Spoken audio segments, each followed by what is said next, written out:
in thinking about business in Africa and the next chapter of Africa's economic growth is to invest in people and to keep that singular focus that it's really the people factor and investing in people's skills, people motivation that will actually make the big difference.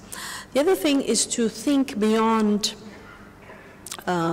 simply a project or an initiative or a business to really thinking about the entire ecosystem, because in most cases it's not the single, let's say, intervention that matters, but really how it's supported by the wider ecosystem. And not to get to be too theoretical, for example, if you think about the fact that we talk a lot about infrastructure as roads and as telecoms and power, and yet around those three, there are an enormous amount of supporting services.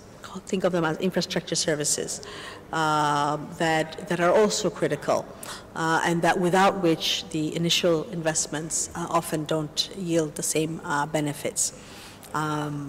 For example, if you think about, in my area, something like storage infrastructure, as soon as you put up a warehouse, then for grains, for example, then you're also realizing that there's now a lack of, fumigation services. There's a lack of cleaning services. There's a lack of moisture drying. So all of these things emerge because of the initial investment, and they support that investment. So it's the ecosystem, I think, that often makes the difference, and that we actually tend to neglect when we first sort of think about what's needed on the ground.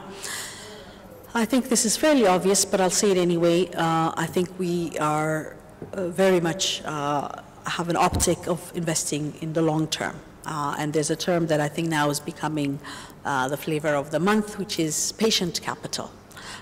So that in Africa, we are looking very much at a long-term investment scenario that will really bring on the impacts that we're looking to see.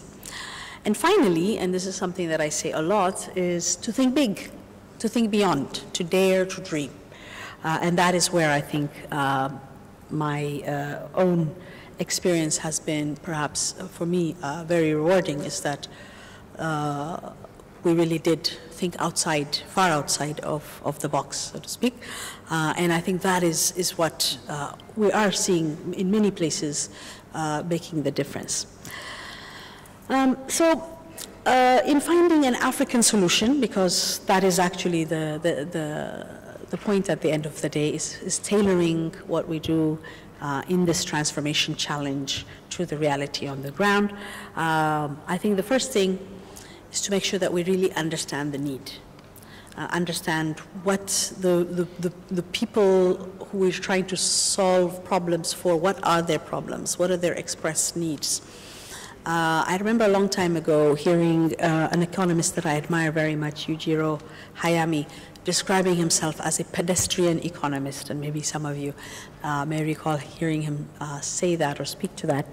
And I was very much intrigued by that concept, that his point was that most of the insights he has had in his work and in the very, very lengthy career he's had really came from walking and talking to real people with real problems and trying to find solutions for those everyday problems. So I think that's part of the secret sauce, is understanding the need.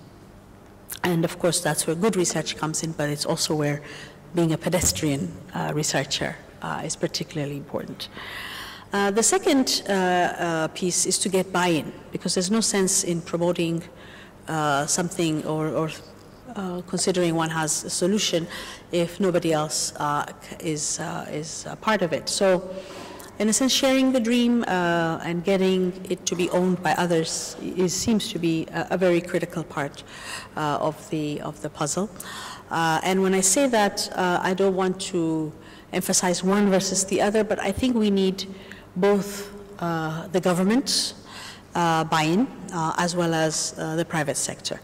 And again, I'll play this out in the Ethiopian experience in just a minute, but that is very, very important, that We are neither in the world in the 60s and 70s where governments did everything, nor are we still believing that getting government out is going to be the panacea. I think we're in a very balanced and probably much more difficult paradigm now in Africa, where we really are talking about public-private partnership, and that seems to be something that you probably hear a lot, and that in my own work plays out every day.